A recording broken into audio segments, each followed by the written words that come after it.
Hi, I'm depressed, I'm extremely exhausted. Not because I've been studying since morning, because I'm unable to remember whatever I have read in my previous study session.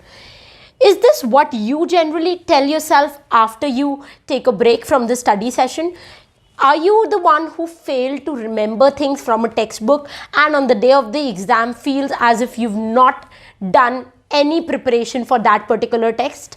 If that's the case with you, then don't worry. This is the video exclusively for you. I have had a word with a lot of people preparing for UGC net, for UPSC, IAS exams, and most of the students have told me that this is the area where they face the most of the issues. So they are able to study, they can concentrate well, but when it comes to remembering the facts, they are not able to do it. They feel as if their brain is not sharp enough. They are average students. They can't do really big in their life. They can't remember facts unless and until they mug up the same information 20 times. If that is what you feel about yourself, then shed that belief right here, right now. Because in this video, I'm going to give you scientific techniques on how you should study. There was this fabulous video that I watched a few days back, and it was by Mind Valley, and the person who was talking about brain memory was a very renowned expert and research scholar named as Jim Quick.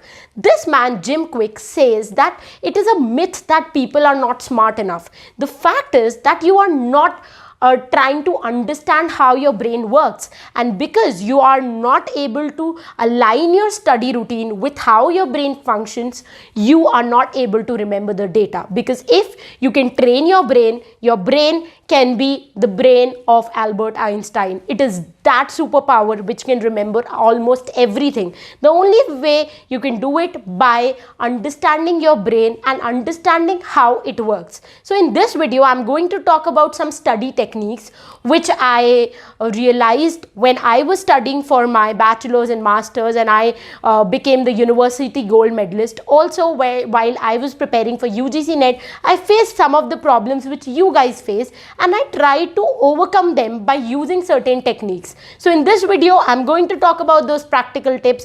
Also, I'm going to talk about some really fantastic ideas which I got by reading a book called Ready, Study, Go, which is written by ex-IITians. So a lot of masala masti is going to come your way. Stay tuned. Take a notebook with you so that you can write down the pointers which I'm going to talk about in this video, and apply that right after this video in your next study session. The first important tip that I would like to give you here is that you must know your goal. You must know how you would be tested on that book that you are reading. There are times when you are studying for a essay type subjective examination where you have to write a 20 marker answer, you have to fill pages about a particular concept. On the other hand, there are exams like UPSC prelims, UGC net, where you will be tested on MCQs. So you have to choose one of the 4 options. Now this approach from which you are going to look at the book is going to be very different in both these cases. So make sure that whenever you sit down to study a book, you know how you will be tested on that book. Is it that you are going to do an objective type paper, or is it that you have to do a subjective type paper? Because this is going to give you an overall idea about how you should study, a big picture approach. I have seen people who are fantastic when it comes to long answer type questions. They fail miserably in case of competitive exam, because the approach that they are putting in case of a long answer type paper is very different from the approach that they have to put in a competitive exam. So I have seen brilliant people failing at competitive exam because they don't know how to approach a textbook, how to prepare notes for a particular exam. Make sure you don't do that mistake, and you know from the first day itself how you should approach a particular textbook. Now comes what you need to do when you begin reading a textbook, the first thing that you have to do is to skim. So when you start a particular chapter in a textbook, make sure you skim through the chapter. You don't have to read it in the first go. Just look at the highlighted points, look at those bulbs, look at the headings, look at the previous questions that are written at the back of that chapter, look at those small keynotes which are given at the right hand side of the margin, or you just go through the diagrams, tables, charts. Just try to become friendly with the text. This is going to help you to get an overall idea about what the chapter is going to talk about, and it is also going to help you to develop interest when you finally start reading it line by line. The next important step that you take is to finally read the lines one by one. So active reading is the second step. Now what is active reading? Active reading doesn't mean slouching down and just trying to flip the pages and read it without understanding or without seeing whether you are able to absorb the information or not. Active reading means you sit on a table, on a chair with a table in front of you. You put that book there, you have a highlighter, a notebook and a pen ready, and you then read each and every line very consciously and see what that means to you. You have to understand that you have to ask questions when you are reading. Then you have to also associate things with your previous experiences. For example, I'm reading a work for UGC Net English Literature. Now there's a character which looks exactly, and the way the character behaves is very similar to that of my best friend. So the moment I associate my best friend with that character, my character gets there in my head. I will never forget the character anymore because I have had associations with that character. The same thing happens with mind maps, with those study techniques that you use. Make sure you give yourself examples when you are reading something. You read something, suddenly a practical life example came in your mind. Make sure you write it down somewhere near that particular paragraph so that you get reminded by yourself. So associations, story, using all these small techniques will help you to actively read and remember information. Never sit and study without a highlighter or a pencil in your hand. Make sure you highlight the important points. Make sure you note down the important points in a register if you are more of a tactile person. All these things will help you to understand and memorize the text better. So after skimming, make sure you do an active learning. If till now you've been slouching and just reading the pages, make sure you don't fool yourself from now and change your study habits. Take a table and chair in front of you and then read and remember and perform exceptionally well on the day of the exam. The next important element in learning, which is going to solidify your memory, is by involving different learning styles. Now we all know that in our brain there are neural pathways. Whenever you learn information, it is going to connect to neural pathways. But if you learn something new, it is going to make one neural pathway. If you learn the same thing by involving different senses, it is going to create simultaneously a lot of neural pathway, and this will end up making that information stay in your mind for a very long period. So there are different senses. If you look at something, it might get registered in your brain.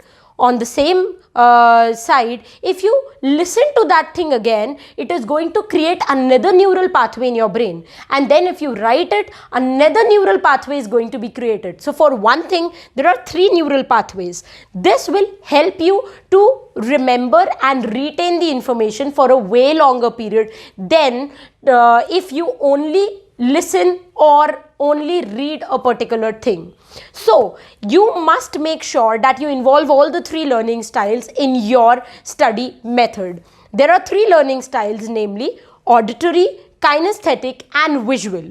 So visual learners are the ones, when you look at these flow charts, pictures, videos, it gets registered by your eyes. So a different kind of neural pattern is developed in your brain. So whenever you are reading something, you tend to remember the area where it is on the page. For example, if I'm reading a second paragraph, I will kind of have this photogenic memory where I would remember that in the second paragraph this particular point was mentioned. Similarly, when you see these flow charts, you see mind maps, all these things is going to be taken care by the visual side of your brain. On the other hand, we have auditory learners. Whenever you are reading something aloud, your ears are listening to what you are saying. Similarly, when you teach somebody, you tend to say that aloud, and that is how it gets registered in your brain. It is said that 95% cases में आप वो चीज़ें हमेशा याद रखते हो अगर आपने किसी को ये बताई है. For example, you might read news paper, you will forget it, but after reading news paper, if you discuss one of the news with a friend of yours, you will not forget it so easily. That is because you talked about it. You somewhere used the auditory skills to remember the information. And the third kind of learning style is kinesthetic. That is by doing. So when you write something down, your pen, paper and the touch of your hand will help you to remember the information for a much longer period. So it is said that if you're not writing down anything while you're reading the book, that's the worst way to read a book. So make sure that you have your pen and paper handy. Whenever I am delivering audio lectures to my students in the online course, I tell them that the reason why I gave you audio lectures is that you can listen to it, it registers in your brain, you can write it. When you're writing those bullet points, it again gets registered in your brain, and when you are reading what you have written, the visual skills are helping you to remember it for a longer period. So all the three important learning styles are getting employed, and that makes you remember the facts for so long duration that you yourself are surprised that you never had that much of sharp memory. So make sure you use all these three learning styles when you are reading and trying to prepare yourself for the competitive exam. The next topic that I'm going to talk about in this video is somewhere along the line the most important part of this video, and that is revision. Revise करना सबसे ज़्यादा crucial है. Why? Because if you look at how our brain functions, you will figure out that a scientist has very well talked about a forgetting curve, which summarizes how we retain information in our brain. What is this forgetting curve? Forgetting curve very simply says that when you learn a new information, you tend to forget it if you don't revise it thrice. And when do you have to revise? After 24 hours, then after a week, and finally after a month. Once you go through these three revisions at these three intervals, you will never forget that information. It goes into the long-term memory. So make sure that whenever you are reading anything new, you revise it the next day before you start reading anything new the next day. Then after you have learned new information in 6 days, Sunday you should keep for revision. You should not learn anything new, but only revise whatever you have done throughout the week. And finally, towards the end of the month, make sure you keep the last 3-4 days empty, where you only revise whatever you have studied in the entire month. If you follow this technique, I can guarantee you that you can score exceptionally well in the next competitive exam you are sitting. You can remember the textbook exactly the way the textbook is written. You will remember all the important facts without pressurizing your brain. That is because you have to understand how your mind functions.